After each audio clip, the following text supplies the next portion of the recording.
Ah, meu Deus! Bolsonaro nos traiu! Bolsonaro nos traiu! Está conversando com os partidos políticos. Vai lá negociar com o PP, do Ciro Nogueira, estão na Lava Jato, vai conversar com o PRB, Partido da Universal. Lembro que eles falavam isso muito na época do Flávio Rocha, quando candidatou pelo PRB. Vão conversar com o DEM, vão conversar com o MDB. O MDB! Vão conversar com o PSDB, socialistas fabianos, estratégia tic-tic-tic das tesouras. Pois é, ele vai conversar com todo mundo mesmo. E você vai entender que isso é parte da democracia e que talvez o discurso que ele fez você acreditar durante a campanha não seja exatamente o discurso que ele vai utilizar agora para governar, tá? E isso é muito importante porque pode ser que com o fim desse discurso populista anterior, ele consiga passar as reformas e a gente consiga tirar todo mundo, o Brasil, do buraco. Vamos entender a lógica disso aí? Antes de continuar, por favor, se inscreva no canal, clica no sininho e deixa seu like. E se gosta do nosso trabalho, www.mbl.org.br/contribua. Pois bem, pessoal, vou começar esse vídeo aqui. Eu vou usar aqui uma fala do Rodrigo Maia. Ele deu uma entrevista para o Globo e vou noticiar o que ele falou sobre isso. Ele disse, olha só, que o governo Bolsonaro está imobilizado em sua narrativa. Lerei aqui. Abre aspas. O Brasil viveu uma mudança de ciclo. Precisamos perceber que a sociedade mandou um recado muito claro. Tudo que representa um momento novo é um aprendizado para todos. O presidente ganhou a eleição com uma narrativa. Ele não pode, da noite para o dia, dizer que aquela narrativa estava errada. Ele está imobilizado nesta narrativa. E não está errado de estar assim.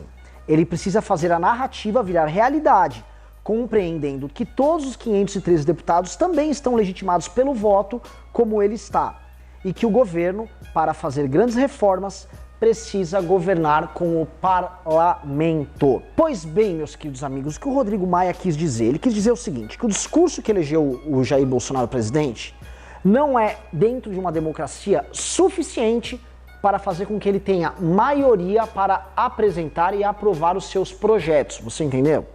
Aí, antes, presta atenção, esse vídeo é muito importante, que é um vídeo sobre realismo e maturidade política. E eu sei que muita gente que até acompanha aqui o canal não está disposta a ter um debate maduro. Você quer acreditar em sonho e propaganda e discursinho bonito para você virar pro seu amiguinho e falar eu estou sempre moralmente superior a você.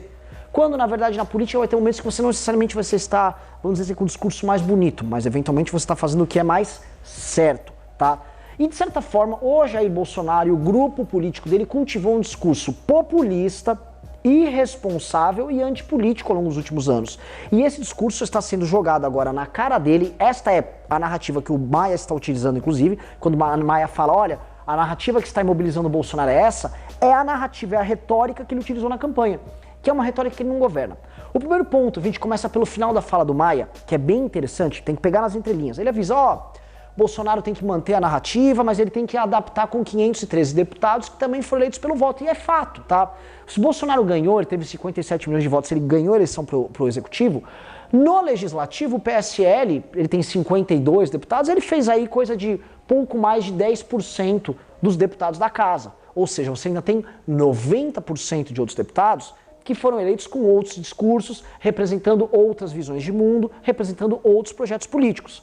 Ou seja, no legislativo, nem de longe o PSL representa algo majoritário. Então, necessariamente, a não ser que alguém avente a possibilidade de querer fechar o Congresso, necessariamente o governo Bolsonaro terá que dialogar, terá que conversar e terá que ceder espaço e ceder nas suas proposições para os partidos do Congresso, para assim obter maioria. Algumas pessoas diriam, não, o governo Bolsonaro vai governar com a pressão popular, mas não funciona assim. A gente sabe disso porque o MBL trabalhou com pressão popular para passar o impeachment, era uma pauta urgente para o Brasil. E as pessoas pressionaram. Na PEC do teto, pressionaram ali. Na trabalhista, já diminuiu. Na Previdência, ninguém ajudou. Não teve povo pressionando a Previdência.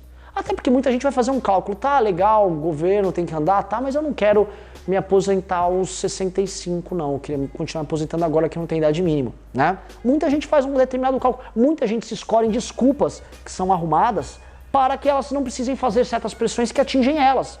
Até porque as pessoas acreditam nessas historinhas. E novamente, voltando, neste caso da Previdência, por exemplo, o Bolsonaro foi um dos maiores impulsionadores de narrativas mentirosas sobre a Previdência. Ele falou que, por exemplo, o Temer não era homem de botar essa reforma para votar. que isso não era coisa de homem. Ele foi no Piauí e falou que 65 anos era desumano. O filho dele, Eduardo Bolsonaro, veio repetir aquela cantilena que a esquerda fala, papo de Jandira Fegali, de, como é que era? Vamos cobrar as dívidas dessas empresas inadimplentes, né? Aquele discurso, porque a Previdência é superavitária, e não é. É o mesmo discurso da esquerda eles utilizaram porque eles queriam ficar bonito na foto ali durante o processo eleitoral, né? Para o público, isso aí, é só pegar os ladrões, que é um discurso que colou para as pessoas. Se a gente prender os ladrões, se os ladrões parem de roubar, o Brasil continua bem, é mentira. A Previdência, o roubo dela é muito maior do que qualquer roubo de algum ladrão, porque ela é um roubo institucionalizado, é um roubo dentro da lei. E essa lei tem que mudar, né? Então, colocando esse parênteses à parte, vamos voltar para a composição do governo. Esse discurso populista utilizado dele, como o Maia descreveu, bate com a questão legislativa, com a questão natural da própria democracia. E aí cabe o governo Bolsonaro, e acho que é este o caminho que o Maia está sugerindo ali, fazer uma boa composição republicana. O que é uma boa composição? Muita gente gosta de falar mal de negociar com partidos, mas negociar com partidos faz parte da democracia. E também muita gente acha que ter um governo com vários partidos participando é, vamos dizer assim, uma criação brasileira para que as pessoas roubem. Não é. Eu vejo muita pessoa feliz, olha, o Brasil está apoiando Israel, né? Veio o Bibi Netanyahu no Brasil, Israel, viva o Ocidente, né? Civilização judaico-cristã. Pois bem, o Likud, partido do Bibi, ganhou a eleição numa coligação com 5 partidos, né? Fazer coligação Israel é a coisa mais necessária que tem, porque aquilo é uma zona partidária igual ao Brasil. Na Espanha, por exemplo, provavelmente a direita ganha essas eleições agora, após cair o governo de esquerda, e veja só, provavelmente numa coligação entre o PP, que é um partido de centro-direita, os Ciudadanos, que é um partido moderninho de centro-direita também, e o Vox, que é um partido de direita, entenderam?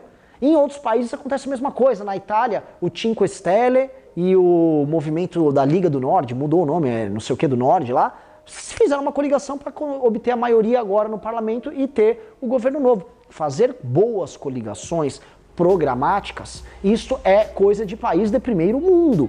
Isso é normal, isso é parte da democracia. O que acontece é que no Brasil essas participações políticas elas são feitas muitas vezes com objetivos pouco republicanos.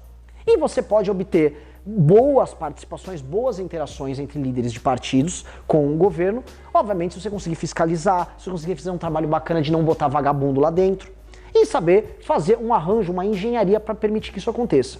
Quando o Maia falou que o Bolsonaro virou refém da narrativa, e ele está refém da narrativa, é que boa parte dos seus militantes que acreditaram que isso aí, olha aí, estão se juntando aí com vários políticos, que ele falava isso do Alckmin, falava isso de todo mundo que conversava com o partido, ele xingava, é o centrão, né, os isentões, eles vinham com essa narrativa. O problema é que essa narrativa está batendo na porta deles, está exigindo deles que eles façam algo, porque esses partidos vão falar, olha, se você pegar o meu bloco, aí você pega o bloco MDB, DEM, PP, PR e tal, esses caras barram qualquer reforma, barram qualquer coisa. E eventualmente eles vão falar, olha, eu gostaria de ter um ministério. E aí o governo vai falar, ok, ou dou um ministério e mantenho a narrativa, quer dizer, ou não dou um ministério e mantenho a narrativa, ou dou um ministério e tenho as reformas. Vão ser as dúvidas que vão aparecer, e são dúvidas que existiram e aconteceram para todos os presidentes do Brasil, desde que nós temos a Constituição de 88, este é o grande debate, tá? E a questão é, nós não podemos ter um governo com corrupto, com ladrão, com aparelhamento, com ineficiência, mas não há problema algum, e a história demonstra isso nos melhores países do mundo, em ter um governo formado por coalizão. E aí fica aquela coisa, poxa, mas o MBL está fazendo isso, porque assim, o MBL, eu podia ficar numa situação muito confortável de ficar apontando só para esses bolsonaristas, para essa galera hipócrita que teve um discurso populista e demagógico durante a campanha e falar, vocês estão mentindo, vocês na campanha falaram uma coisa e estão fazendo outra, né?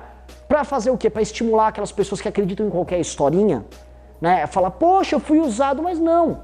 Nós não acreditamos que existam mitos na política, nem na campanha, nem depois no governo. E que um governo é sempre muito difícil e as coisas têm que passar e um governo naturalmente termina desgastado. Entendeu? Governos que não terminam desgastados são governos que em geral agem de forma populista, como foi o caso do Lula, que surfou no crescimento do boom das commodities e não precisou fazer reforma nenhuma, ficou quietão na dele, só surfando, a economia crescendo, solta um Bolsa Família, abre crédito, as pessoas compram, tudo mundo acha que tá tudo bem e ele não faz nada. Esse tipo de coisa eu não gosto. Bons governos tomam decisões duras e fazem coisas difíceis. Isto é coragem. O Bolsonaro terá que ter coragem para enfrentar as narrativas mentirosas que ele se utilizou durante a campanha, em especial na Previdência, e aí mostrar que ele é macho, que ele tem peito e que ele vai peitar esses próprios medos que existem dentro dele, da militância, de encarar algo que se chama política, que sem política não há como evoluir. Todas as decisões boas para você melhorar um país, uma nação, passam pela política. A política é boa. Quem demoniza a política, em geral, quer o poder só para si. Com certeza isso não vai acontecer porque o governo Bolsonaro não pretende dar um golpe de Estado nem fazer uma ditadura como pretendem dizer assim a esquerda, mas espero que ele aprenda a lição, espero que ele saia desse curto-circuito narrativo que ele ficou e assim o Brasil possa aprovar as reformas e começar a crescer. Até porque saiu o último relatório agora de PIB, o Brasil só cresceu 1,1% em 2018. Precisa crescer mais, a gente vai sair do buraco e não devolver o país para a esquerda. É isso aí, um abraço para todo mundo.